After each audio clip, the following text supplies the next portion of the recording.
I'm Sean Carroll. I'm a theoretical physicist and philosopher at Johns Hopkins University, and I'm the author of The Biggest Ideas in the Universe, Space, Time, and Motion.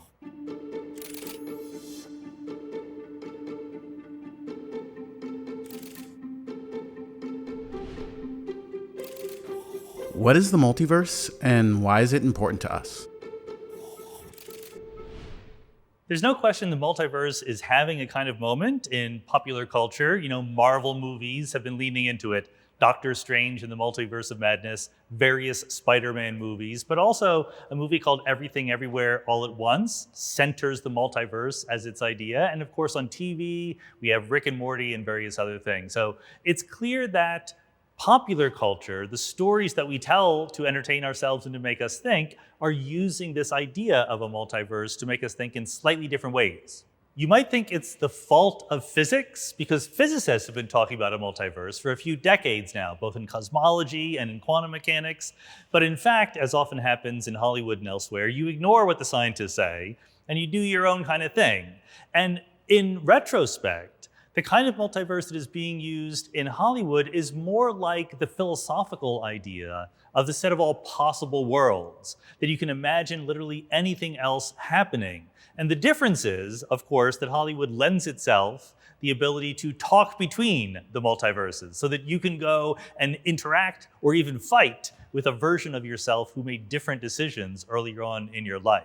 It's clear why this would be so interesting to people, because we've all made decisions. We've all wondered what life would be like if they were a little bit different. So the ability to actually confront a version of ourselves who made those different decisions is sort of very juicy narrative material. In some sense, the multiverse is a coping mechanism, right? We see terrible things happening around us. We think of ways that things could have been better, right? If an election had gone a different way, if our team had gone a different way, if we had not gotten hurt, if we had asked that person out for a date. And this sort of makes us think, well, maybe we're in the wrong universe. We're in the wrong timeline. The idea of a timeline has to do with the fact that there are different things that could have happened, different choices you could have made, and you can imagine that they're almost real, all of those different possibilities. And when things don't go your way, or when the world doesn't conform to your hopes and dreams, you might say, well, I'm not in the right timeline. There's another world out there. That's the one I want to be in. What is the physicist's version of the multiverse? I think it's really important when we're thinking about physicists' versions of the multiverse to realize physicists never start out by saying, hey, wouldn't it be cool if there were a multiverse? It is always the place they're dragged to kicking and screaming because they're trying to explain what we do observe.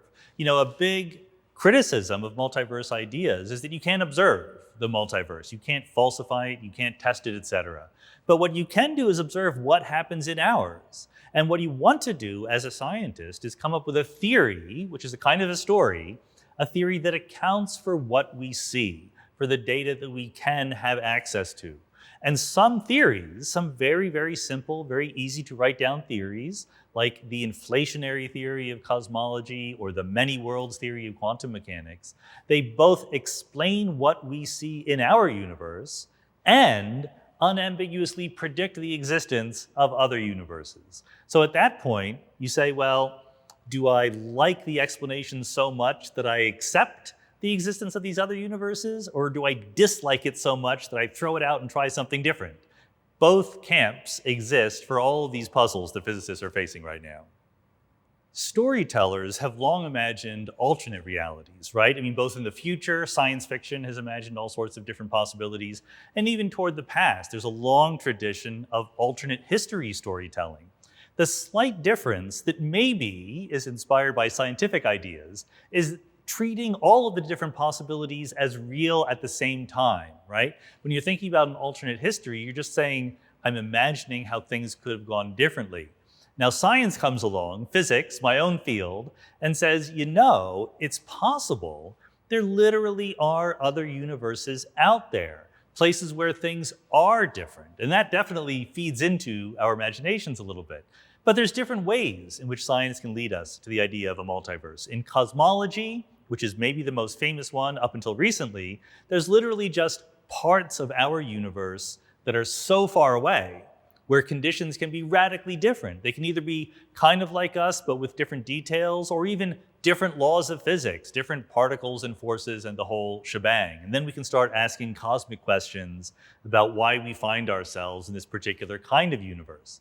There's an entirely different conception called the many worlds of quantum mechanics, which is both in some sense more realistic and easy to bring into reality, but also more mind-blowing. It just says whenever you have a quantum mechanical system, which, spoiler alert, all systems are quantum mechanical at heart, but whenever you measure it in a particular way, you can get different possible measurement outcomes. This is something we've understood for 100 years now. The question is, what happens to the alternative measurement outcomes that you didn't observe? So when you look at the position of an elementary particle, it is here. But quantum mechanics says, but you could have seen it there or there or there. What happened to those other possibilities? The idea of the many worlds of quantum mechanics is they're out there.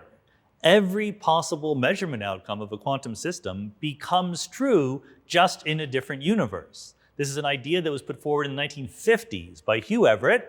Physicists kind of poo-pooed it. But these days, after thinking a lot about how quantum mechanics works, it's becoming increasingly popular.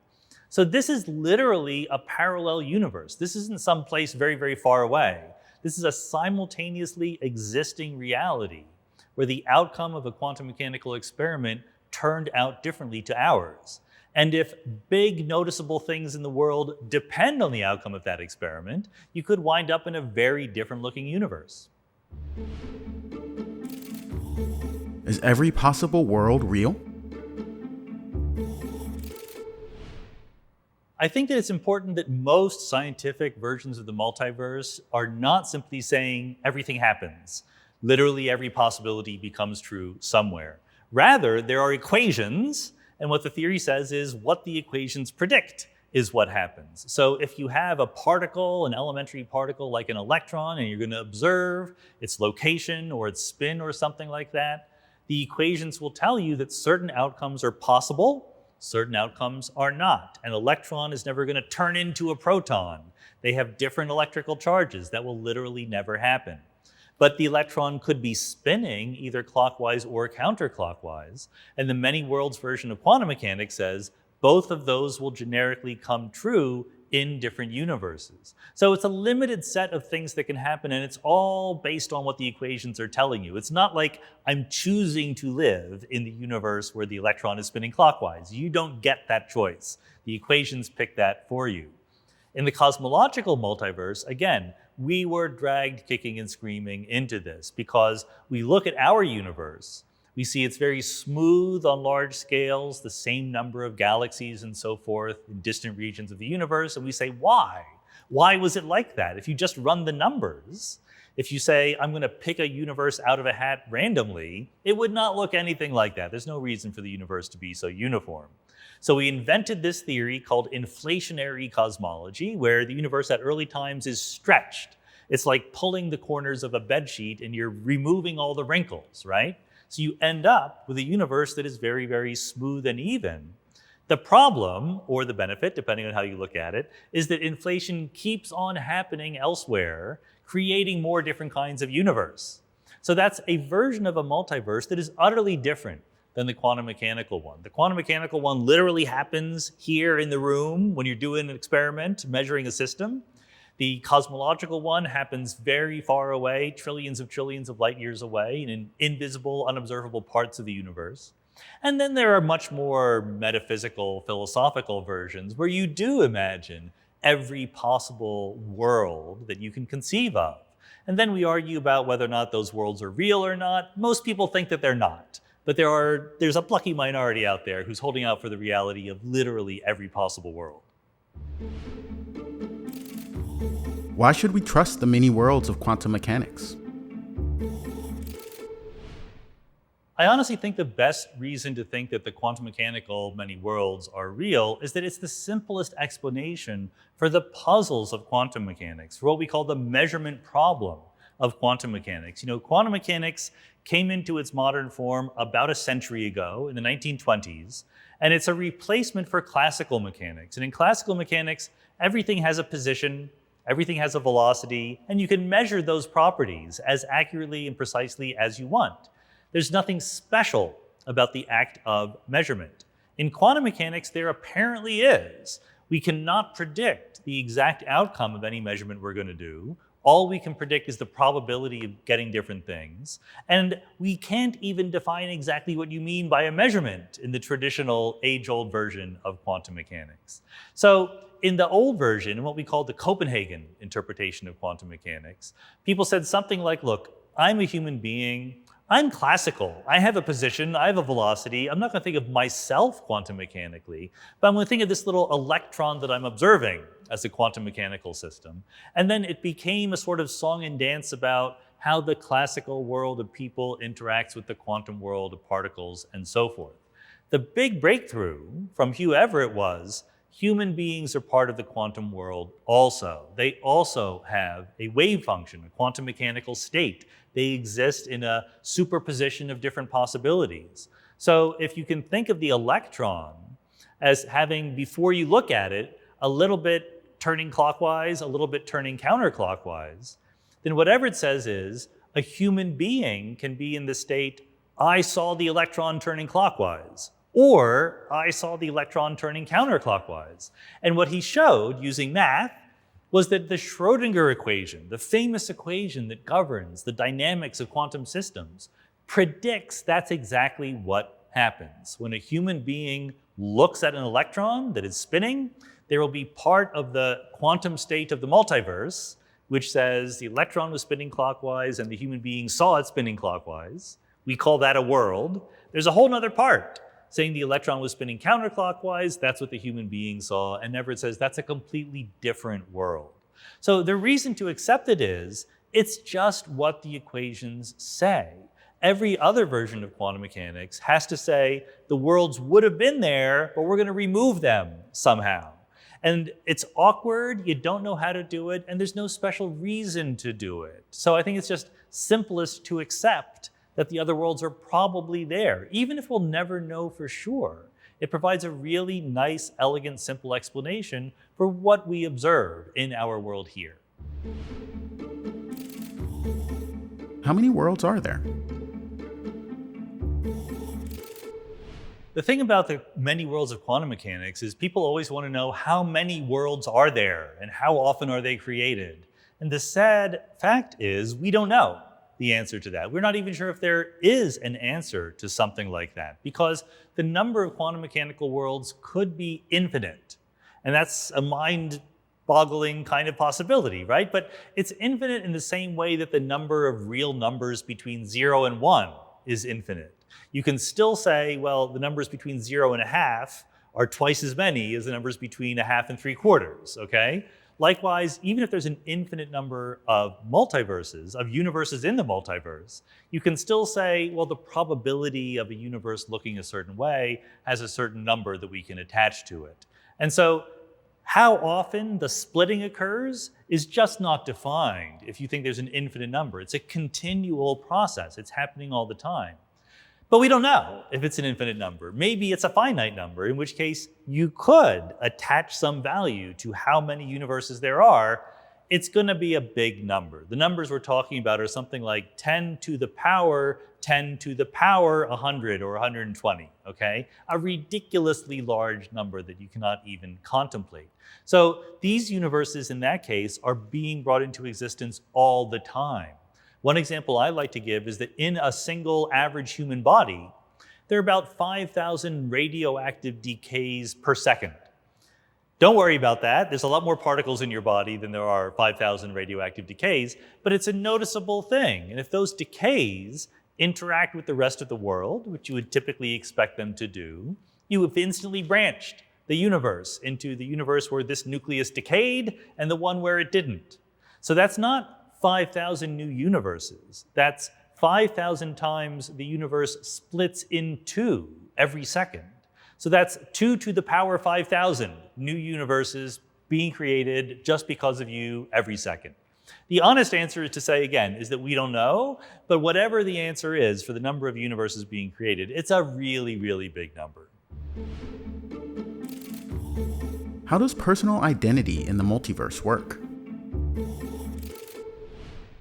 Philosophers have long wondered about the question of personal identity through time. Am I now the same person that I was a year ago or when I was 5 years old? Clearly there's a relationship there, but also clearly I'm not exactly the same person I was when I was 5 years old. I'm pretty different in very important ways.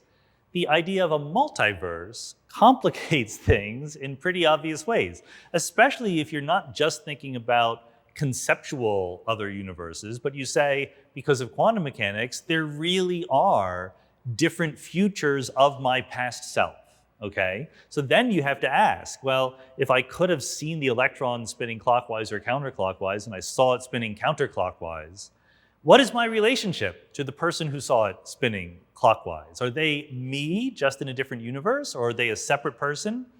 I think the clear answer here is there's a relationship, but they're a different person. It's very much like identical twins. You have one fertilized egg. There's at one point in time a single cell that is one identity, right? One entity there in the universe, but it splits into two different people. And no one is tempted to say that two identical twins are two versions of the same person. No one is tempted to say, well, I can kill one identical twin because the other one is still around, right? They're separate people with their own existence, their own dignity.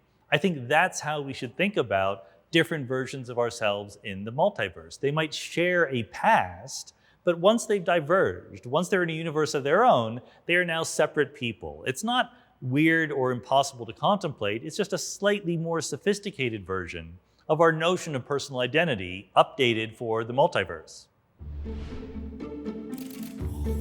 Do our decisions create different universes? Human beings love to put themselves at the center of every story. So when you start talking about the multiverse and different ways things could have gone, they instantly start thinking, oh, if I had made a different decision, things would have turned out differently. And that's fine if you're just being philosophical and thinking about the space of all possible ways the world could have gone. But if you're thinking like a physicist, you solve the equations. It has literally nothing to do with human beings making decisions. If you think about the cosmological multiverse, the other universes are literally billions of light years away. They have nothing to do with you and your choices throughout the day. The quantum mechanics multiverse is a little bit of a different story because it does happen sort of everywhere. There's things going on that create two parallel realities. But the things that are going on are not human beings making decisions. They're subatomic particles being measured in some quantum mechanical way. If anything, it's the quantum measurements that force you to make a decision, not your decisions forcing different universes to come into existence. After all, you are a body made of a whole bunch of quantum mechanical particles, electrons and protons and neutrons. If you choose to describe yourself that way, there are different versions of you branching the universe. And then you can say, in this universe, it appears that this decision was made. But the universes aren't branching because of any choice or decision that you made. You know, it's actually slightly strange to me to hear people complain that the multiverse renders our decisions meaningless in some way. You know, before quantum mechanics ever came along, the theory that we thought was right was classical mechanics. And classical mechanics is perfectly deterministic. If you knew the state of the universe completely at any one moment in time, everything that happens in the future is 100% determined. Once quantum mechanics comes along, you say, well, you can't predict everything, but we don't know whether the underlying laws of physics are deterministic or not. They could be truly random, or like in the many worlds theory, they're deterministic, but we don't know what universe we're in. So for us, for all intents and purposes, it's random. The thing is, either way, there are laws of physics. The point is not whether or not the laws of physics are deterministic or not. The point is not whether or not there's only one universe or many. The point is, do we human beings obey the laws of physics? And if we do, then we do what the equations say. And if we don't, I have no idea what's going on. I have no idea how human beings can fail to obey the laws of physics. But that is, something you can at least imagine. I have no trouble accepting both that I as a human being obey the laws of physics and that my life has meaning. Because I don't know what the position and velocity of every single atom in my body is. At my level, at the level that I can describe the world, make choices for myself, I am an agent with responsibility for what I do. Even in the quantum mechanical multiverse, I can say I'm going to turn left or turn right. That's a meaningful decision. There might be another version of me that did the other thing, but maybe the probability of being that person was 0.000001. So who cares? I think that whether or not you believe in the multiverse, it doesn't really affect how you go through your life. It's not going to get you out of responsibility for anything bad you did, nor will it take away the credit you get for anything good that you might do. Why are we drawn to the multiverse, and how does technology propel it? I do think that we're increasingly thinking of how things could have been different, and technology is helping us along the way. We're sort of peeking into alternate realities that didn't come true. Certainly TV and movies help us with this, right? Either a dating show, a reality show, right? Or on the internet, a dating app where we can think about dating different people, and where it shifts from a useful function, a dating app, to voyeurism is people who just look at profiles in the dating app without any intention of dating anybody. They just want to imagine what it would be like. I recently was hunting for a new house. So there's plenty of websites where you can look at different houses, like Zillow.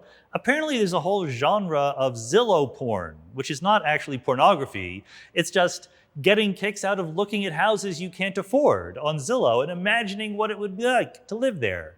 And this is something, again, that we just couldn't do in the same way. Technology is letting us see what we're missing in some ways. And I don't know if that's psychologically good or bad, but it definitely leads us to imagine alternative universes in a more vivid way than was previously possible. I absolutely believe we can imagine thinking about the multiverse as a useful psychological tool or personal tool, right? Visualization exercises have been part of psychology for a long time. Imagine yourself in a different set of circumstances. And we know one result of modern neuroscience is that the human brain, the human mind, is not just software running on a computer. Our minds, who we are embedded in our bodies. And so when we physically imagine ourselves embodied in a different set of circumstances, we think about that possibility differently. And the multiverse is sort of a nudge in that direction. And maybe you can argue that technology these days is making that more possible with virtual realities, with alternate ways of thinking about ourselves, augmented reality, just wearing a headset in the world that we're in, boosting it up a notch a little bit. These could be both positive and negative psychological tools. If we use them in the right way, by imagining the way things could have gone better and then saying, okay, what do I need to do to increase the chances that next time it actually will go better? One of the nice things about the multiverse idea is we can imagine undoing the decisions we made, or at least seeing what it was like. Almost every multiverse movie is going to have the moral of the story at the end that you did everything right. Don't be jealous of those other universes. You're doing fine. Even in Everything Everywhere All at Once, that was directed and written by the Daniels, who I interviewed for my podcast, they literally say in the movie that Evelyn, the protagonist, is the worst version of herself in all the different multiverses, but still she's doing okay. She can recover that universe that she's in. And I think it's a little bit of wishful thinking to imagine ourselves doing a little bit better in some other universe, but it's psychologically not healthy to push that too far, because there are some decisions we can't undo. This is why we talked about the serenity prayer, right? The ability to recognize what we can change, what we can't, and accept the things that we can't, as well as to be able to tell the difference, okay? You can imagine in a multiverse having made all sorts of different decisions, but in fact, there's no such thing as time travel in the real world. You cannot actually go back and remake the decisions differently. It's fine to imagine all sorts of possibilities, but at the end of the day, we have to live and affect the universe that we're in. Psychologists talk about different orientations that people have vis-a-vis time. You might have heard of the marshmallow test, right? Little kid has been put a marshmallow in front of them, and they say, I'm going to go out of the room. If you cannot eat the marshmallow, you'll get 2 marshmallows when I come back, and different kids either eat the marshmallow or don't. And the claim is that you can predict this kid's future trajectory on the basis of what they did on the marshmallow test, because the way they think about it is some people are just intrinsically right about now, like the present moment. I just want to do what gives me pleasure right here. Some people are past oriented. They're constantly dwelling on, their memories, both good and bad. They're living in the past. We've all met people like this. Some of us are. And others are future oriented. Others are like, well, whatever happened in the past, what's ever happening right now, what I'm going to do is save for the future, plan for the future, thinking about making future me as happy as possible. I'm not going to comment on the relative psychological benefits of these different orientations to time, but you can clearly see how sometimes you'll get in a rut. Sometimes the orientation you have will lead you to make a mistake, right? A past-oriented person can get lost in dwelling in the mistakes they made, the important decisions that define their lives, and forget about the possibilities in the future. The future-oriented person can forget about having fun right now. They're constantly saving for a day that may never come. I think that really, let's put it this way, I like to think, maybe I'm being a physicist here more than a human being, but I like to think that by contemplating all of these different possibilities, past, present, and future, we can put things in perspective a little bit. We can think about how, there was that moment when things went terribly wrong. Either maybe I did something wrong or there was an unforeseen event that I couldn't have controlled. But you know what? The causal influence I have on the world only extends toward the future. The choices I can make right now will have an impact that I will feel down the road, but I cannot make a choice right now that undoes what happened in the past. I think this is a truth about physics and cosmology and the world, and psychologically it's a very important principle to keep in mind. What is time?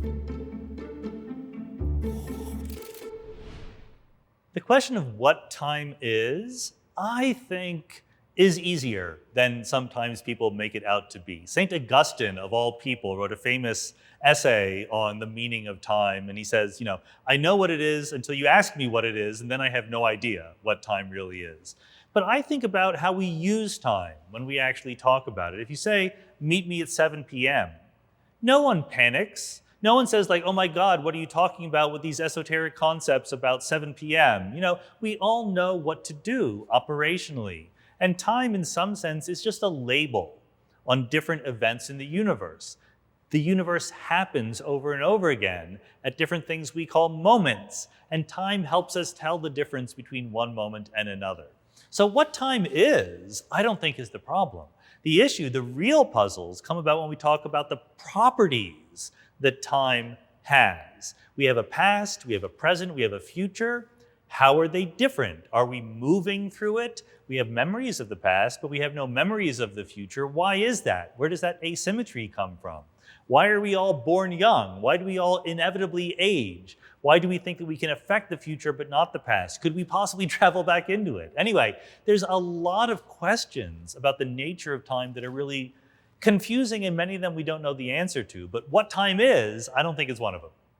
The idea that time has an arrow is so deeply ingrained in how we think about time that it really requires a bit of mental discipline to say, well, time could exist without an arrow, right? We could have time even if there were no difference between past and future. And one way of thinking about that is, there is no intrinsic arrow of space, but there's still space, okay? We live in a three-dimensional world, up, down, left, right, forward, backward. At the level of the fundamental laws of physics, there's no special direction in space. And how you perceive that is, imagine you're an astronaut. You're flying around in your little spacesuit. There wouldn't be any difference between any direction you could look. There's no experiment you could do in physics that would point out a direction in the universe, but space still exists. Likewise, time would still exist even if there wasn't an arrow. But here on Earth, we do have an arrow of space. If I pick up a coffee cup and let it go, it will always fall down. There's clearly a distinction between up and down.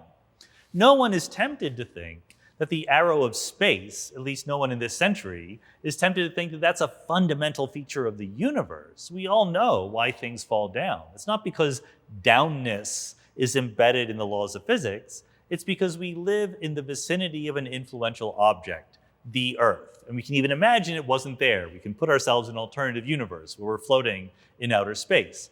Here on the ground, there's an arrow of space, but it's clearly because of the Earth, not because of the fundamental nature of reality.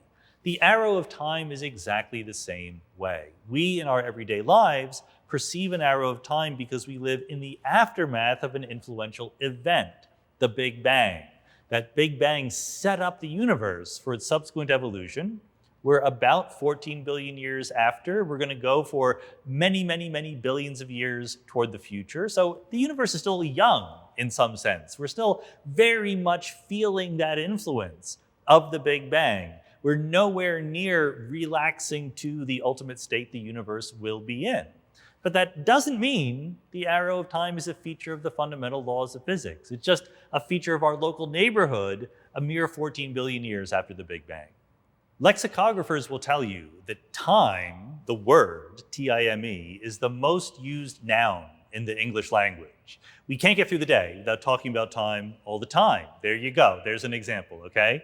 And part of it we take for granted. We think that there's certain things about time that are just natural, like the fact that we can affect the future but not the past, like the fact that we're all a year older now than we were a year ago. And so one of the most noticeable features of time is that it has a direction, right? That there's a difference between the past and future. Sometimes we think about this as just an intrinsic feature of reality, like the past already happened, it's in the books, the future is up for grabs, it hasn't happened yet, and the present is where we live. But then along comes physics. Along come Isaac Newton and Albert Einstein and all these great brains, and they think about how to describe what happens in the world, and they give us equations, they give us theories of physics. And what people notice about our best theories of physics is that those theories do not distinguish between the past and the future. They do not have any intrinsic difference between yesterday and tomorrow. They're all created equal in some sense. There is no deep down in the laws of physics distinction between moving toward the past and moving toward the future. But in our everyday lives, nothing is more obvious than the distinction between the past and the future. So why is that? And the answer is, the world of our experience, the macroscopic world in which we find ourselves, is a little bit different than the microscopic world of fundamental physics. If you have just a few moving parts in a system, it doesn't need to be microscopic. Think about the Earth going around the sun, or a pendulum swinging back and forth. These systems don't have what is called an arrow of time. If I make a movie of a pendulum swinging back and forth, and I play it to you backwards, you don't know that it's going back and forth. It's still going back and forth. You don't know that I played it backwards. There's no directionality there to time. But if I throw a rock into a pond and I make a movie of that, if I play that backwards, you know it's obviously reversed because rocks do not get thrown out of ponds randomly. This arrow of time, this directionality, is a purely macroscopic big world phenomenon that comes about by having many moving parts. And that gets us into a realm of the concept of entropy. Entropy is what physicists talk about when they talk about how messy, how disorganized, how random a system is. When things are nice and neat and tidy, they are low entropy. When they're all messy and all over the place, they are high entropy. And there's a natural tendency of things in the universe to go from low entropy to high entropy. This is called the second law of thermodynamics, a very important feature of the macroscopic world. But it's not there in the fundamental laws of physics. It's just there in the macro world. And why is it there? Why is it that entropy tends to increase over time? Well, for one thing, there are many more ways to be high entropy than to be low entropy. There are many more ways for your room to be a mess than for it to be cleaned up. So if you have a system that you're not directing toward a nice, organized, low entropy state, it will naturally tend to move toward higher entropy. The real question is, why was the world ever low entropy to begin with? If there are many more ways to be high entropy, why do we see orderly things around us at all? Why was the world lower entropy yesterday than it is today? And the only and the correct answer is because it was even lower entropy the day before yesterday. And why was the universe even lower entropy the day before yesterday? Because it was even lower entropy the day before that. And this chain of reasoning goes back 14 billion years to the Big Bang, to the origin of our observable universe in a hot, dense state, which looks kind of disorganized, but if you run the numbers, It's actually a very special, very delicate, very unusual state for the universe to begin in. A very low entropy state, and the universe has been increasing in entropy ever since.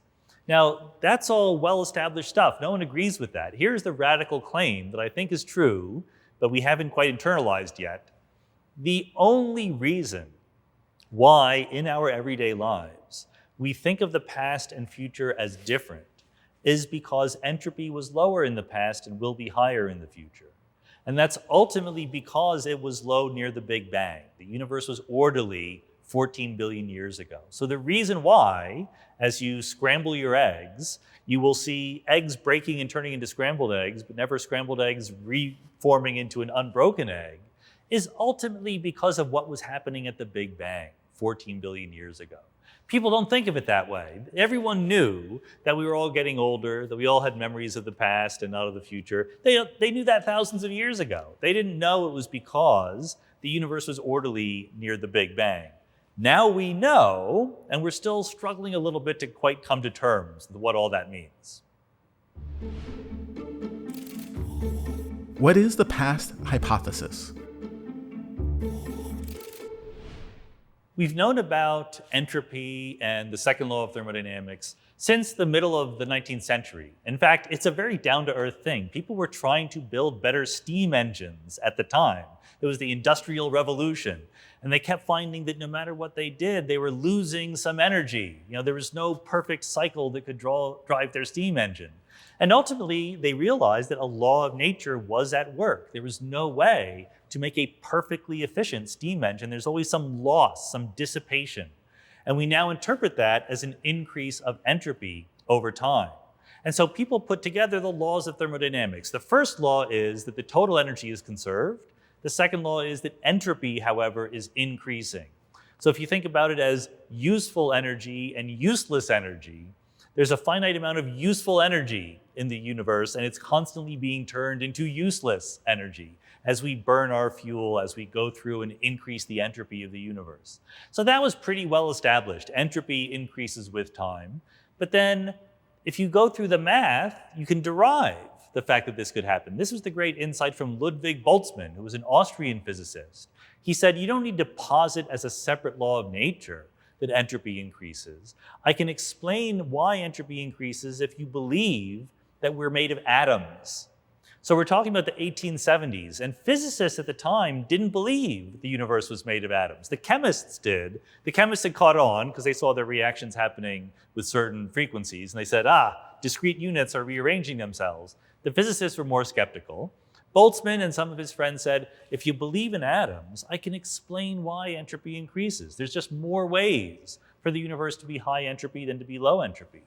Great, but it only explains why the entropy of the universe will be higher tomorrow than it is today. It does not explain why the universe was lower entropy in the past. And because we're very bad about reasoning about time, it's taken us decades of work to really narrow down why it is that entropy was lower in the past. And the explanation is not completely satisfying, to be honest. The explanation is the following. It started out really, really low, near the Big Bang. Entropy of the universe just started out low. We don't know why, it just did. And this is called the past hypothesis by philosophers. David Albert, who's a philosopher of physics, gave it this name. It was sort of name-checked by other people as an idea, but not really highlighted. Like people like Richard Feynman and Arthur Eddington, even Boltzmann himself thought about it. So the idea was in the air, but it wasn't written down as an important part of our understanding of the rules of thermodynamics until pretty recently, until the past couple decades. So now we say, if you know that the world is made of atoms, and you know what entropy is in terms of rearranging all those atoms, and you know the past hypothesis, that the entropy of the universe started really low, then you can explain everything that happened after that. If you believe this dramatic claim that all of the reason why the past and future have any differences between them is because entropy is increasing, then that also goes for our feeling that time is flowing or that we are flowing through time. People talk about it, or cultures actually talk about it in different ways. But the idea that we're moving through time, that we move from yesterday to today to tomorrow. Where does that come from? And it's a great question because it clearly involves both psychology, it's a feeling, right? But also physics, because it's a different feeling about the past than about the future. And all of those differences come from entropy increasing. So why is it that we feel that time is flowing if really, from the physics point of view, there's no difference between one moment of time and another? Well, the answer is, at any one moment of time, the human brain is sort of reaching out to other moments of time. Not physically reaching out, but it's carrying inside itself a version of what it thought happened a little bit ago and what it predicts will happen a moment next.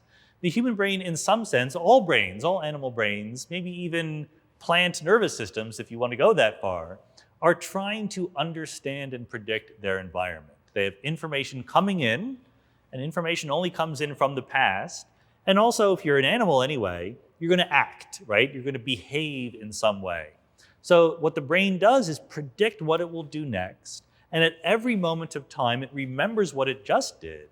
And it also compares what it thought was going to happen. You know, when you put your hand on a surface, you thought it was going to be cool or hot or whatever, and then it is one of those or another, and you're remembering the difference between what you predicted and what actually happened.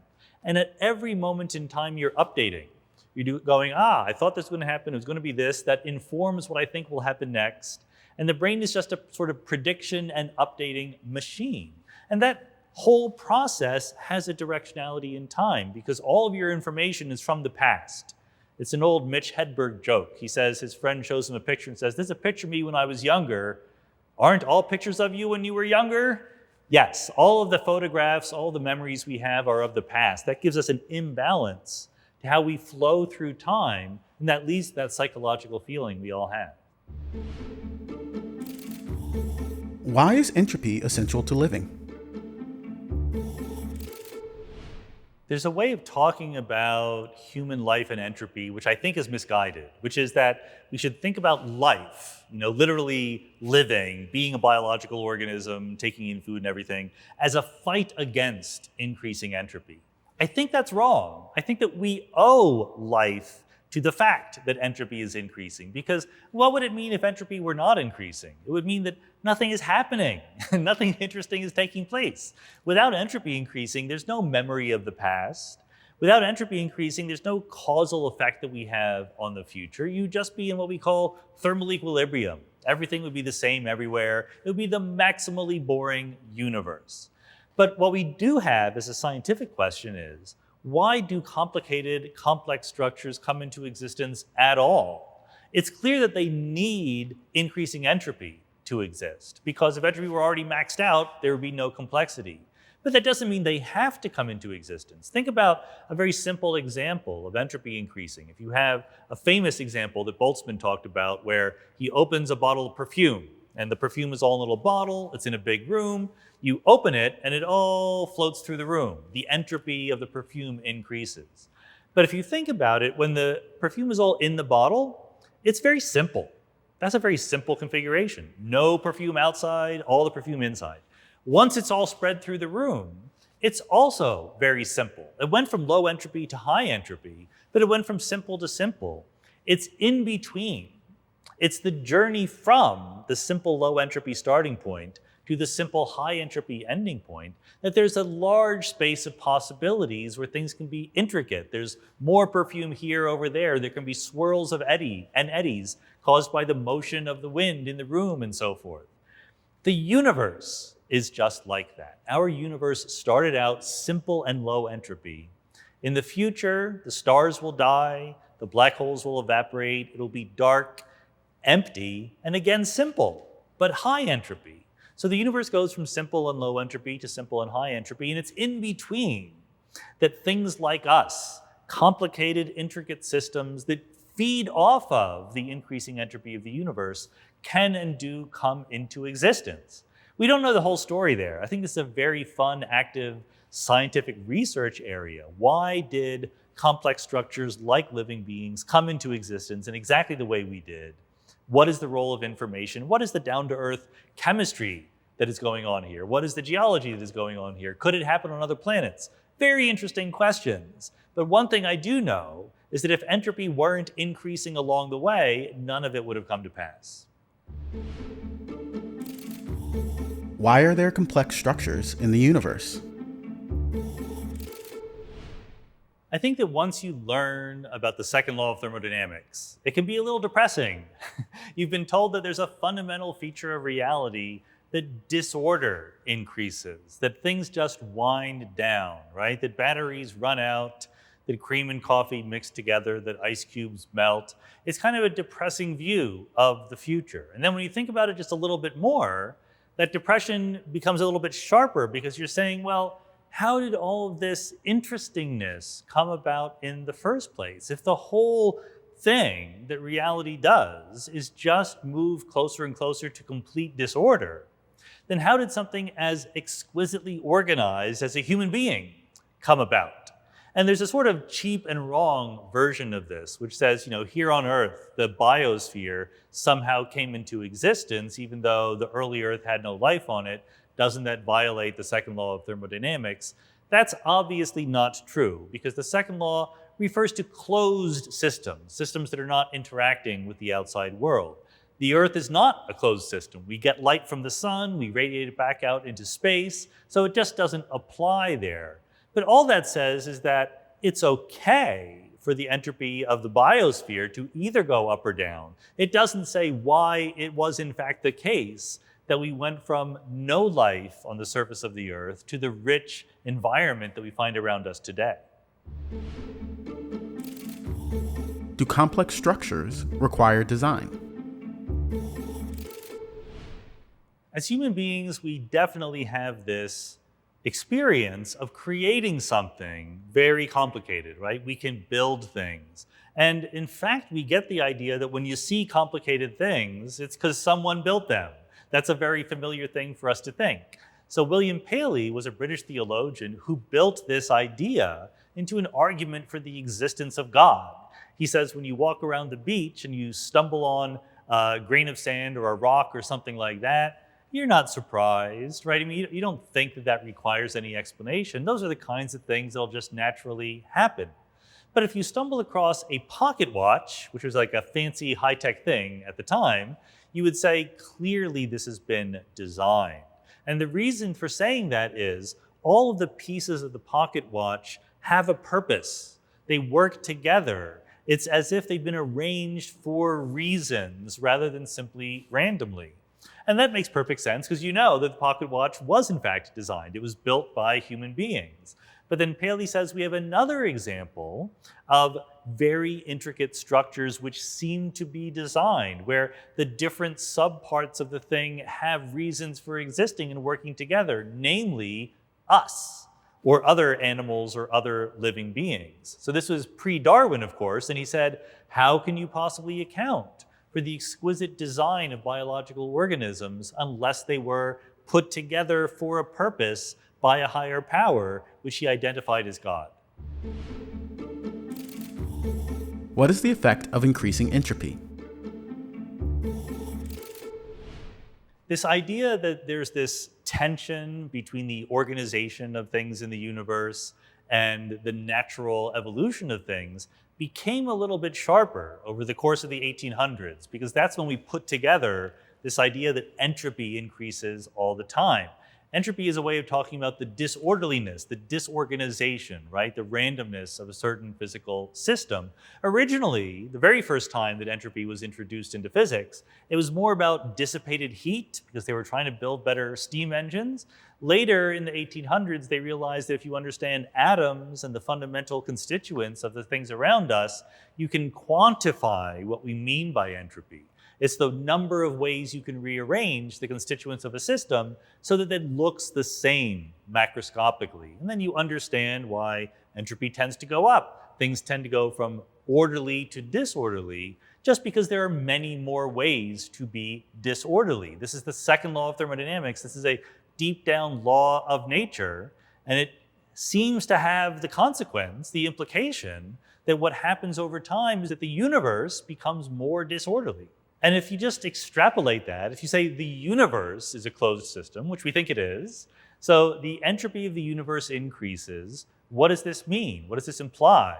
It implies what we call the heat death of the universe, that all the stuff you see, the engines, the burning stars, the living beings, these all represent systems that are increasing the overall entropy of the universe. And if you think, which is probably true, that there's a maximum entropy you can reach, a maximum level of disorderliness and chaos, then eventually we will get there and all the interestingness in the universe will be gone. The universe will reach what we call an equilibrium, a state of maximum chaos and nothing interesting happening anymore. What is the difference between entropy and complexity? One of the issues with really feeling through the implications of the second law of thermodynamics is that people tend to mix up simple versus complex and orderly versus disorderly. The truth is, these are two different axes, two different ways of thinking about something. The increase of entropy says that we go from orderly to disorderly, but it says nothing about simple versus complex. Or maybe let's put it this way. What it says about simple versus complex is more complex than you might think. When you're very, very low entropy, when you're as orderly as you can be, things will tend to be simple. Think about all the molecules of air in a box are all in one tiny little corner. That's a very unlikely, very low entropy configuration. It's also very simple because they're all pressed up against each other in the corner.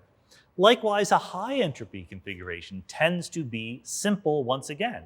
There are many ways for the individual atoms to be organized so that they're spread evenly throughout the room, but it's still very simple. They're all very evenly spread throughout the room.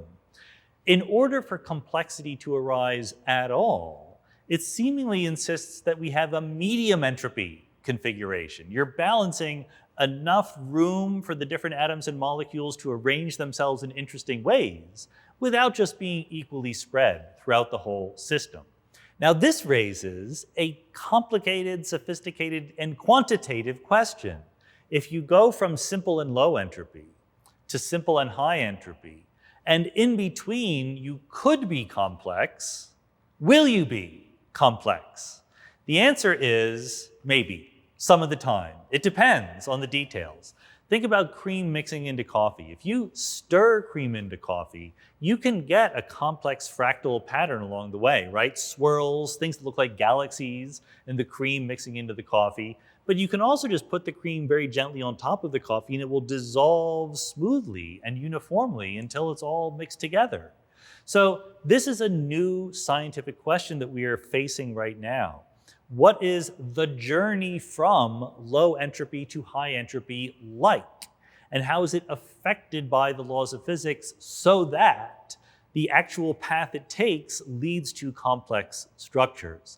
So we can exist as exquisitely organized human beings as part of the journey from the universe, from low entropy to high entropy. But why we exist, was it likely? Was it inevitable? Was it very, very lucky? That's something we don't know yet. What is emergence? One of the great features of the world that really helps us understand it and grasp it is that the world appears to us in layers. What I mean by that is you can sort of look at the world and perceive it at different levels of focus. We human beings, we walk through the world and you say, what is the world made of? Well, there's people, there's chairs and tables, and there's plants and animals, and the floor and the building and whatever. There's a set of objects that exist in the world. And then if you ask a scientist, a particle physicist, what is the world made of? They might say, the world is made of elementary particles. It's made of electrons and protons and neutrons and forces acting on them. So who is right? Are there people and animals and plants in the world, or is the world really made of electrons and protons and neutrons? Did realizing that there were atoms and particles in the world make us wrong about the existence of people and animals and plants? No, it did not. They're both true at the same time.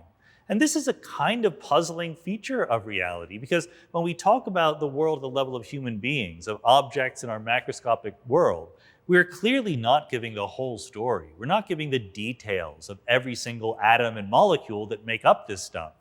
We have incomplete information about the world. When you look at a box of gas or a cup of liquid, you don't know the positions and velocities of every atom inside. But the good news is you don't need to either. You still know that if you put an ice cube in a glass of warm water, the ice cube will melt. You can make that prediction reliably, even with vastly incomplete information. And this is what we call the phenomenon of emergence, the idea that there's more than one way of talking about how the universe works. There's a way that might be the most fundamental. Maybe that has to do with atoms and particles and quantum mechanics. But then there's higher level ways, emergent levels in the macroscopic reality that we perceive every day that still tell us something true and useful about the world, even though our information about it is radically incomplete. Why is physics such a difficult field to study? I always tell my students that physics or astronomy, these are the right sciences to go into if you have a short attention span. And the reason why is because physics really makes progress by simplifying the world, right? I mean, maybe all the way down to elementary particles, but even when we think about the universe as a whole, the modern cosmologist simplifies the universe enormously. They don't think about every individual galaxy or star. They would never get off the ground, right? You just say, well, maybe the universe is more or less uniform everywhere. That's an incredible dramatic simplification. The good news is it works. You can get very, very far by making that simplification, thinking about what it means, and then putting in the complications later. This is a legacy that we were handed by Galileo, of all people. Galileo knew, he read in Aristotle that if you had two objects, a heavy one and a light one, and you let them go, the heavier one falls down faster. And guess what? That's true. If you actually do it, that will be what happens. And Galileo says, yeah, but that's because of air resistance. If you imagine ignoring air resistance, a book and a feather will fall down at exactly the same rate. He couldn't do that. Galileo couldn't actually do an experiment to ignore air resistance. We need to fly to the moon and drop two things, and then you actually see the experiment is right. The Apollo astronauts verified that Galileo was right. But the method of ignoring the complication and putting it in later, that works for whole wide swaths of physics, and that's why physics is able to make such enormous progress. When it comes to biology, when it comes to sociology or psychology, when it comes to the emergence of higher levels out of the simple microscopic world, that methodology doesn't always work anymore. If you say, imagine a person and forget about all their interactions with other people, well, okay, you can try to do that, but it turns out that those interactions with other people are actually crucially important. When it comes to the macroscopic world around us, the world that we see every day, the complications really matter, but we know that it has to be compatible somehow with the simplicity of the microscopic world. So you can tell those two stories independently. You can just be a psychologist or be a biologist, and that's fine. Or you could be a physicist, and that's also fine. What I'm interested in is reconciling the different layers of reality, explaining how they can be consistent with each other. It's one thing to say you have biological evolution, and that leads to the complicated ecosystem with different kinds of species and different niches. How about why is that compatible with the laws of physics? How does that arise out of the evolution of the universe? It clearly must be, and in somehow tying them together, maybe we will learn something interesting about both. Is life a struggle against entropy? A lot of times you'll hear people talk about life as a struggle against increasing entropy. That's crazy. That's like saying my life is a struggle against eating food. I think that eating food is really important. In fact, it literally is a transfer of low entropy into high entropy. Think about, my favorite example is the sun, okay? What does the sun do for us here on Earth? And if you ask people, what good is the sun for biology and the ecosystem here on Earth, we get energy from the sun, right, in the form of sunlight. It's true, but it's not the whole story. It's not even the important part of the story. The important part is we get sunlight, and most of it is in the visible wavelengths of light, right? So we get a certain set of photons with certain energies, and then we absorb them. And what do? We convert them into higher entropy forms of energy. The Earth radiates into space more or less exactly the same amount of energy as it gets from the sun. But it radiates it in a much higher entropy form. For every 1 photon of energy we get from the sun, we radiate 20 photons of light back into the universe with, on average, 1/20th of the energy each. But the total has 20 times the entropy. What happened? We got fuel from the sun. We got usable energy, and then we degraded it. We turned it into a higher entropy form. And we need to do that. This is called metabolism. This is called maintaining our lives. All of that low entropy energy we get from the sun is captured by animals and plants. It's used to make sugars and other fuels. It's what keeps us going. The way to think about it is we are riding a wave from low entropy to high entropy.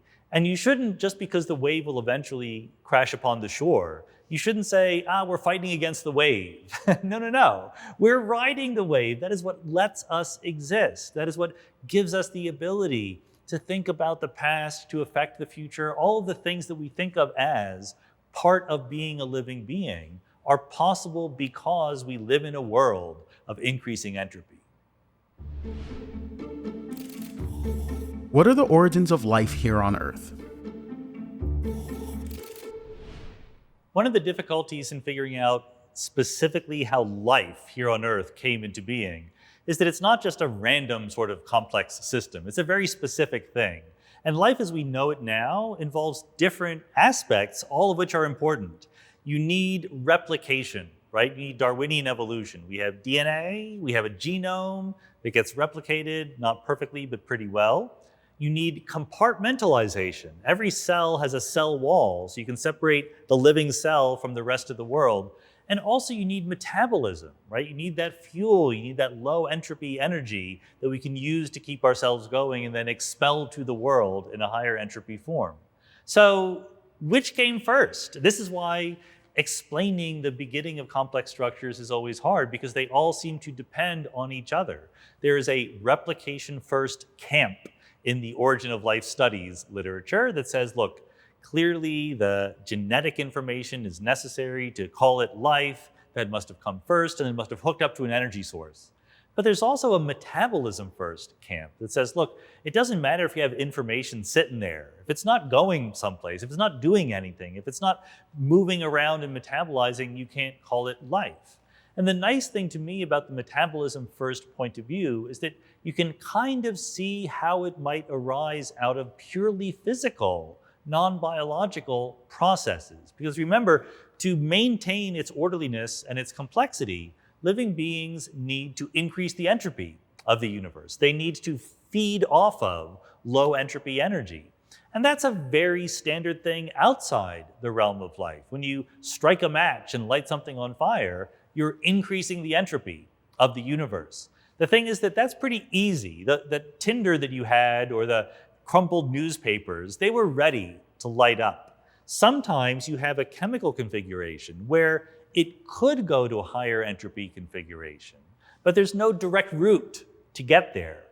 So maybe it'll just sit there, maybe it will never increase in entropy, but maybe under the right circumstances, there's a sequence of chemical reactions with the right circumstances, the right environments, the right catalysts and enzymes to make it all happen. And maybe that chain of interactions and chemical processes is the beginning of life. So this was an idea that a number of biologists and geologists had, and on the basis of it, they made predictions. They said, life is not going to form in some warm pond. This was Darwin's idea, that maybe you just put all the stuff together, all the ingredients, and eventually a little bug crawls out, okay, or a little bacterium. And they said, look, that's never going to happen because there's no increasing entropy there.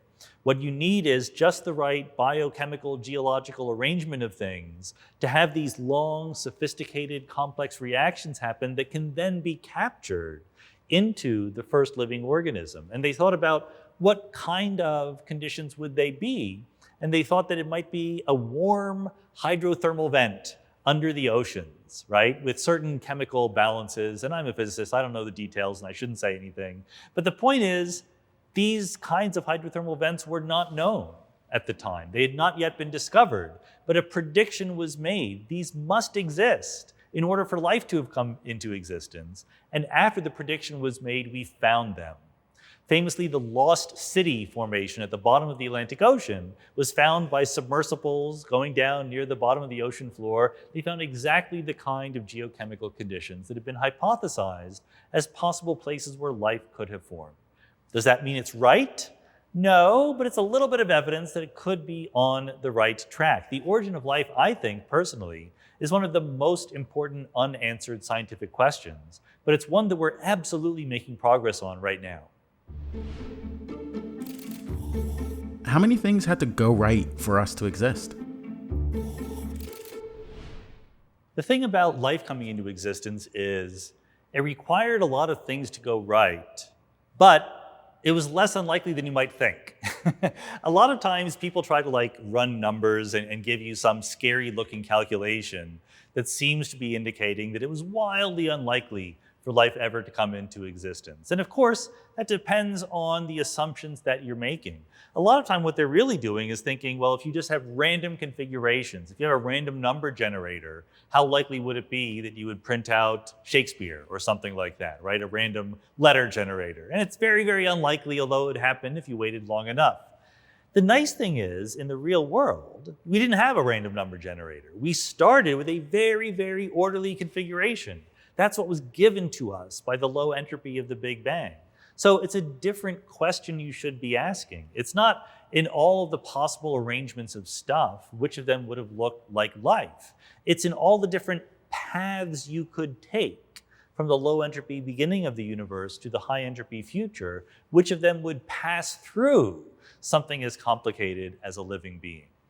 I don't know how to do that calculation either, but I know that it's much more likely to get complex structures that way than just to have a random number generator spitting things out. Of course, there's a whole other question, which is what kind of processes are allowed in the universe? What processes do the laws of physics let you imagine?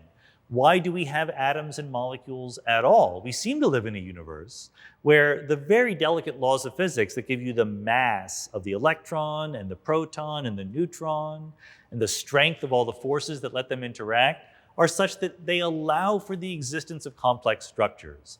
Is that easy? Is that surprising? Is that something that requires an explanation? I think that naively, as of right now, it does seem to require an explanation, and we don't have one.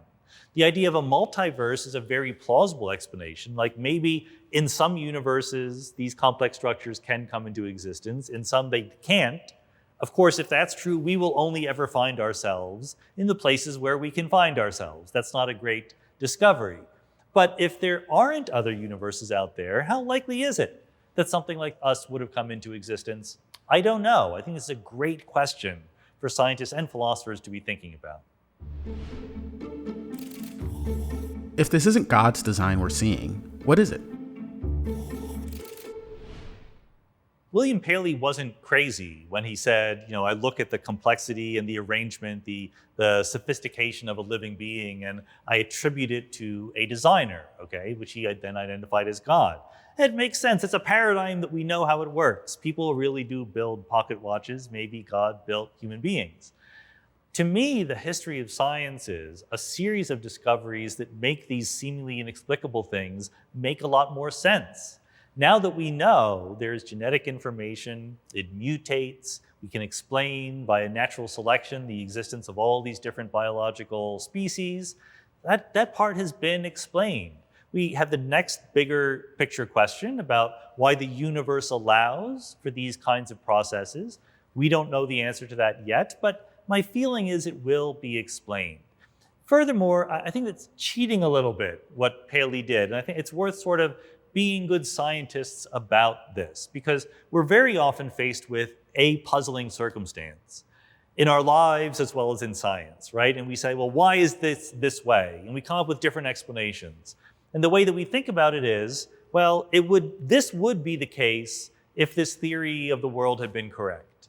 But that's not the final story. That's not the end of how you should be thinking about this. If you have two different theories of the world, God exists and God doesn't exist, for example, you have to think about all of the predictions that would follow from that.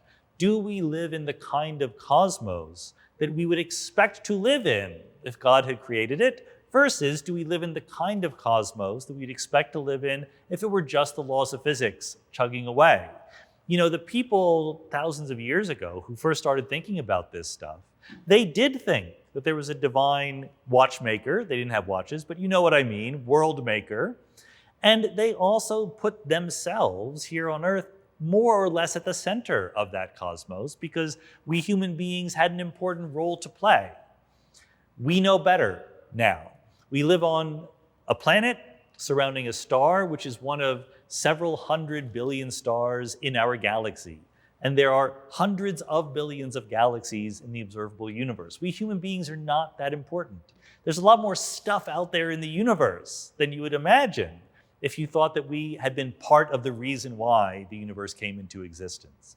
So to me, there's a lot more that fits well, that fits nicely, that is explicable in a universe that just obeys the laws of physics, even if we don't know the answer to all the questions. Of course, saying that undoes some of the nice things that had been done by God's existence, like giving us a purpose, a meaning to our existence, because God tells us what the purpose is.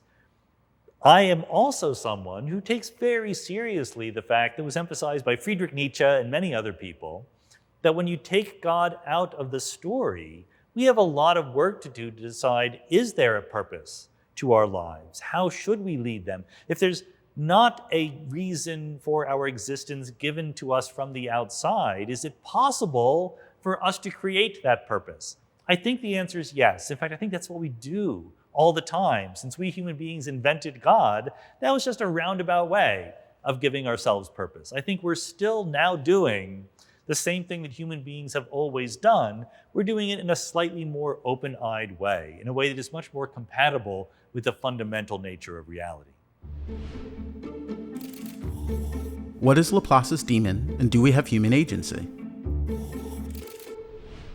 You know, after Isaac Newton invented the rules of classical physics, it wasn't for quite a while until Pierre-Simon Laplace, around the year 1800, he really understood the implications of what Newton had done. He really noticed that this is the clockwork, deterministic universe. And the way that he emphasized this to make it vivid was a thought experiment. He said, imagine a vast intellect, an intellect that was so vast, so good, that it could perceive the location and the motion of every single thing in the universe, every atom, as we would now say, although he didn't know about atoms, but every particle, every photon, every bit of the universe. And this vast intellect was so smart that it could actually solve the laws of physics from that starting point, and it would project it into the future. Laplace realized that that same vast intellect could also retrodict what happened to the past.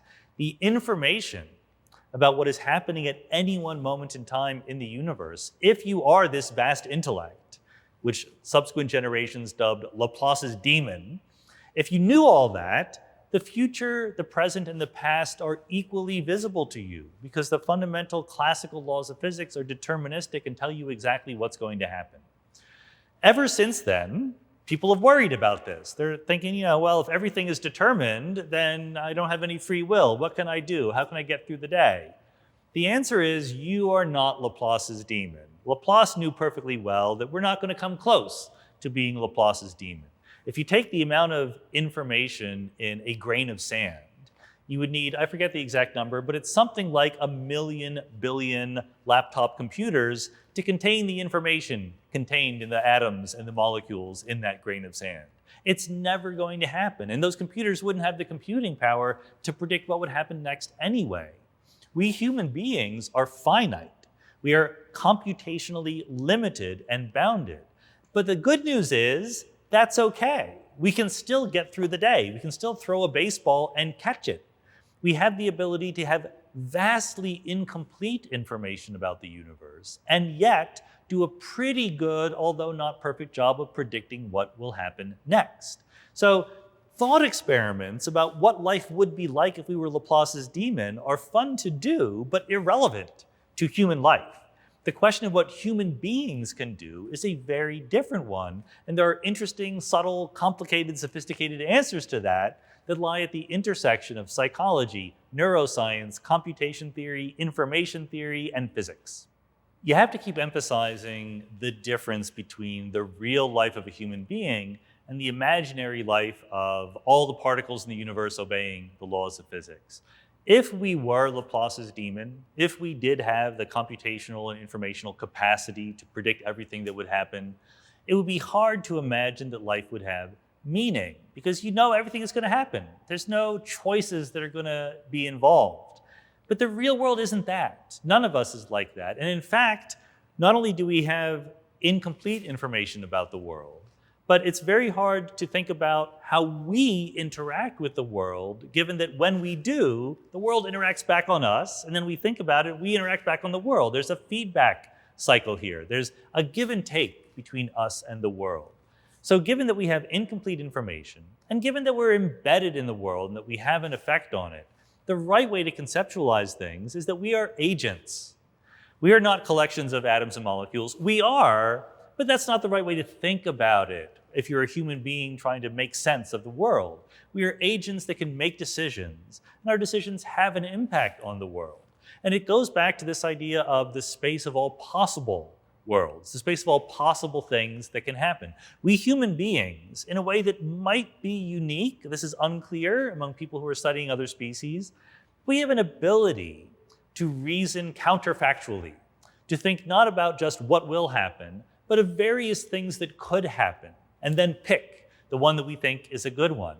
And since we don't know the positions and velocities of every molecule in the universe, we can't say what would happen just given the laws of physics. What we have to say is, given the choices I make, what is the future that I'm going to help bring about? So like it or not, the world that we really know and live in is one where our choices matter. That's where meaning comes from recognizing that in the real world of the knowledge that we have and our computational boundedness, we have some responsibility for bringing about what is going to happen next. What are the different viewpoints on free will? You know, I have a personal view that discussions of free will are some of the most boring discussions that there can be at the intersection of philosophy and human life.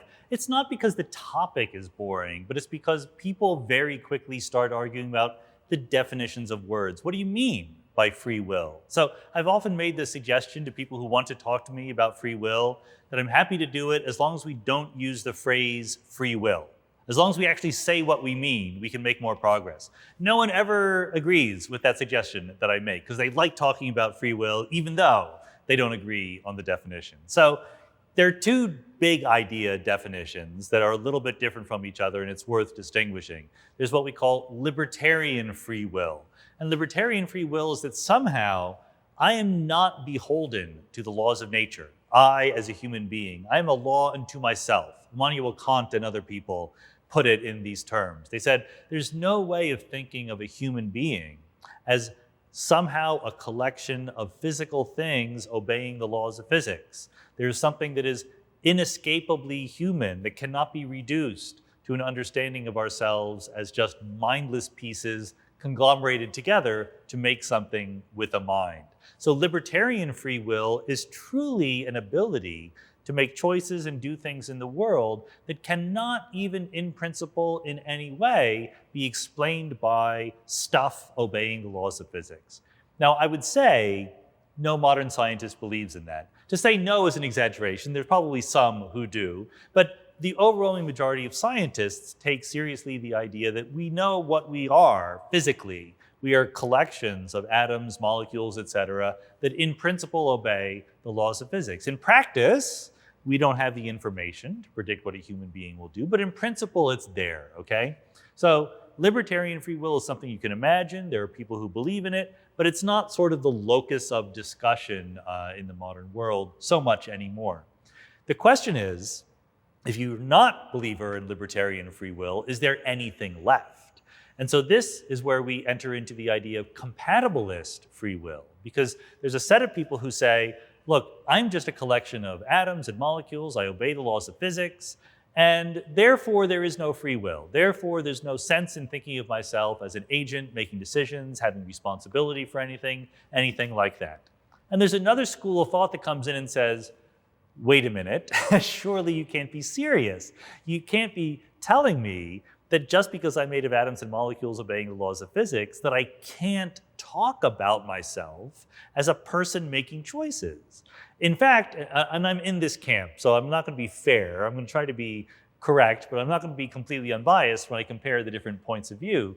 Compatibilism says that we can still talk about human beings as agents making choices while also agreeing that we don't violate the laws of physics.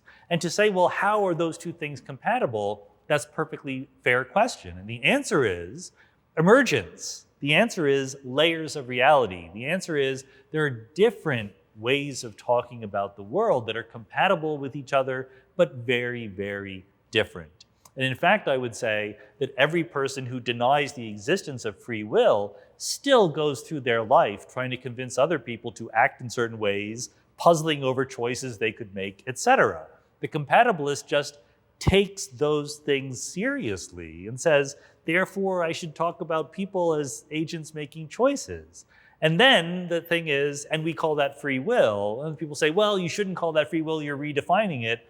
There, I truly don't care. If you don't want to call that free will, be my guest. All I care about is I am allowed to talk about human beings as agents making choices and responsible for their actions in exactly that way. It's very often that in the conversations about free will, you find people who believe in free will contrasted with determinists who just think the laws of physics are going to tell us what happens in the world. To me, this is one of the biggest mistakes we can make. Not that you should be determinist or not, but that there is some relationship between determinism versus non-determinism and free will versus non-free will. Those are two separate questions. Determinism is a statement about how the laws of physics work. It goes back to Pierre-Simon Laplace explicating the implications of classical mechanics, a la Isaac Newton. He says, if you knew the position and velocity of everything in the world, the equations of classical physics deterministically predict what will happen next. There's no randomness. There's nothing that is unknown or probabilistic or stochastic. You know exactly what's going to happen in the future. Quantum mechanics comes along in the 1920s and says, but the world doesn't work that way. The world of our observation, the world in which we live, you can't predict exactly what will happen. The laws of physics are not up to the task. Now, there are subtleties. If you're a many worlds person like I am, the multiverse is deterministic. But still, in our world, the evolution is clearly not deterministic, okay? That's just how the laws of physics actually are. None of that has anything to do with free will. Quantum mechanics allows for non-deterministic laws in the sense that it says from this initial condition, you can't predict what you will observe next. You can only predict the probabilities. So what, as far as free will is concerned? It's not that my volition brings the electron into spinning clockwise or spinning counterclockwise. The laws of physics still do that. If what you are worried about is free will versus the laws of physics, it doesn't matter at all whether those laws are deterministic or indeterministic. What matters is, are there laws? That's what matters. If we're beings that obey the laws of physics, if those laws of physics are a little bit stochastic, that doesn't give us any more free will than we had before. And in fact, the laws of physics are a little bit stochastic, so that's the world that you should try to explain. But the compatibilist position is not one that denies determinism or indeterminism. It doesn't care. What it's saying is that you can both be a law-abiding thing in the universe, a physical system subject to the laws of nature, and it makes sense to talk about you as an agent making choices because you're talking about a different level of description, a higher level emergent kind of phenomenon. So I really think that once I start talking to someone about compatibilist free will, and they start talking about determinism, I know they've missed the point. How do our feelings fit into the molecular world? There's a way that we have of thinking about human beings that works at the human being level, right? I have not only an idea of who I am, but I have an idea of who you are. I have an idea of what other people are like, what they're thinking. I have a theory of the mental state and the emotional states of other human beings. This is part of how I describe the world. And where you get into a little bit of trouble, or at least a little bit of tension with the underlying laws of physics is you say, okay, I'm describing myself in terms of, I have some knowledge, but I also have some preferences. I have some desires. I have some values. I have some feelings. I have some emotions. And you're telling me that I'm also a collection of neurons, right? Or cells, and they obey certain principles of biology. And then you're telling me that those cells and those neurons are made of atoms and particles, and they obey the laws of physics. And once I get to the level of neurons, much less the level of atoms and molecules, there's no feelings there. There's no desires, there's no emotions, there's not even any sort of memories or anything like that. So how can I say that I really have emotions or feelings and desires if I also think that I'm a collection of neurons or a collection of cells or a collection of atoms and molecules? And I think that whole discussion is just a category mistake. You're mixing vocabularies. The whole idea of a multi-layered emergent universe is there are different ways of talking about reality, and they're all equally valid, or at least they're all valid in their own regimes, but they're separately valid. So when I open the closet door in the morning and say, should I wear the blue shirt or the red shirt? It doesn't help me to say, well, I'm going to do whatever my atoms want me to do. My atoms have no wants. There is something that I have that is a want, and the fact that I'm made of atoms doesn't make that go away. I'm sitting on a chair. 200 years ago, I would have said the chair is made of wood. Today, I can say it's made of atoms and molecules. Does that mean it's not made of wood anymore? No, it's still also made of wood. That's just a different way of talking about it. So when you attribute desires, wants, feelings, choices to people, at the level of people, that's 100% valid, and it is compatible with describing them as collections of atoms where there are no feelings, wants, desires, or choices. Are there objections to the compatibilist worldview? I think that the best objection to my own view about free will, the compatibilist view, the emergent view, is that it's a little loosey-goosey in some sense, right? I'm saying I can talk about human beings, the level of human beings, or I can talk about atoms and so forth. Well, where do I draw the line? I mean, really what the compatibilist needs to be able to say is our best way of talking about human beings, given the information we actually have about human beings. So not given the information about all their atoms or neurons, but the actual information we see talking to them, discussing things with them, is as agents making decisions, okay? So the non-compatibilist could say, well, what if someday we have a better theory? What if someday I'm able to read your micro-expressions on your face and exactly and reliably predict what you will do next? Would you still have free will?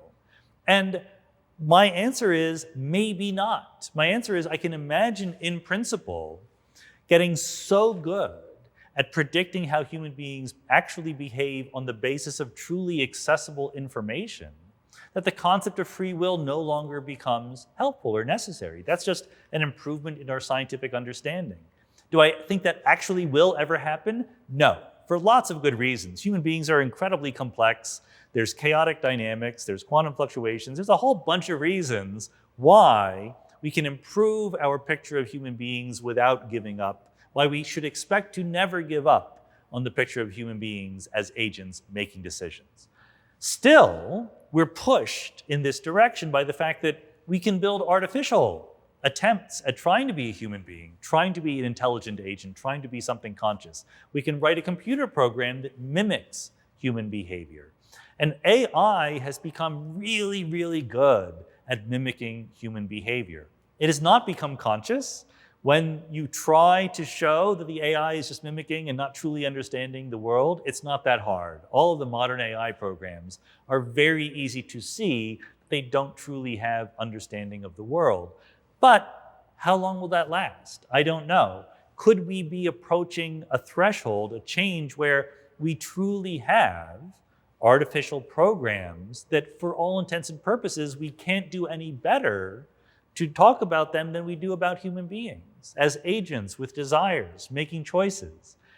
I honestly don't know. I think that's fascinating. I think that there is a big noticeable gap between a human being making choices and a collection of atoms where I predict what they will do next. But nowadays we're exploring the space of possibilities in between those different extremes. And that will hopefully help us think about it more clearly, and maybe we'll get a better vocabulary for discussing not only human beings, but artificial intelligences as well. I do think that the existence of computers and the ubiquity of computers everywhere has sort of tainted our way of thinking about thinking about what it means to be a thinking thing, because computers think in some sense, right? I mean, they add numbers together just like we do, but they're way better at it. Like the simplest, in the old days, we would have, wristwatches with calculators on them, and they're much better at multiplying numbers together than the best human being is, but they're dumber at everything else. And this sort of distorts how we think what it means to be intelligent. Go and chess are two of the games that human beings invented, and we hold them up as pinnacles of intelligent thought. And now computers are way better at those games than we are, and we kind of feel bad about it. But the truth is, those games are tailor-made to be things that computers can be good at. They're finite, there's a rigid set of possible rules, there's only a discrete number of possibilities. It's a very big number of possibilities, but you can brute force your way into figuring out what to do. And human beings don't think in the same way. A human grandmaster at chess does not think about the chessboard in the same way that an AI does. A grandmaster will think about big configurations in a holistic way. If you suddenly told a chess grandmaster, we're going to play chess, except that every other move, the rook will move diagonally instead of horizontally and vertically. The chess master would, think about it and probably make some elementary mistakes, but still be able to play a pretty good game.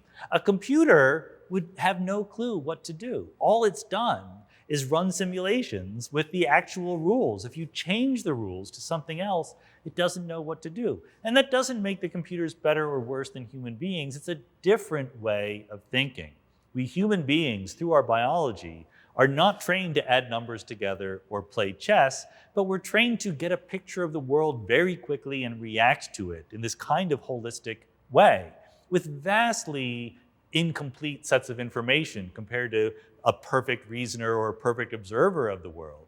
The miracle of the world is that the incomplete information we can get about it still gives us a handle on what's going on, how to react to it. We can predict the future a little bit. We can predict the tides very accurately, the weather not quite so much, the stock market not very well at all, but those different levels of accuracy are important. It gives us the impression, which is correct at the level of human beings, that we can affect the world in which we live. That because we do this thing rather than that thing, we don't know which one we're going to do, but if we did something, the consequences would be different. We can put it in the following way, because a lot of people who are anti-free will, the way they phrase it is, I will believe that there's free will if there's a way that I could have acted differently. And what they have in mind is they are collections of particles or whatever physical system that is obeying the laws of physics. And in fact, they could not have acted differently because the laws of physics are the laws of physics. But the reality is you could have acted differently depending on what, given what information. Given the actual information you know about yourself, you could have acted differently because the information you have about yourself is wildly incomplete. It's compatible with all sorts of different microscopic arrangements of what's going on in your brain and your body. That incomplete information is why we're not perfect reasoners about the future, why we have decisions to make, and why those decisions have consequences, because that's the world in which we live. We are not microscopic. We're real world. That matters. We should take that seriously because we can do things, we can talk about what the consequences are, and we can attach rightness or wrongness to them. That's what makes it all, in the end of the day, matter. Get smarter, faster with videos from the world's biggest thinkers. To learn even more from the world's biggest thinkers, get Big Think Plus for your business.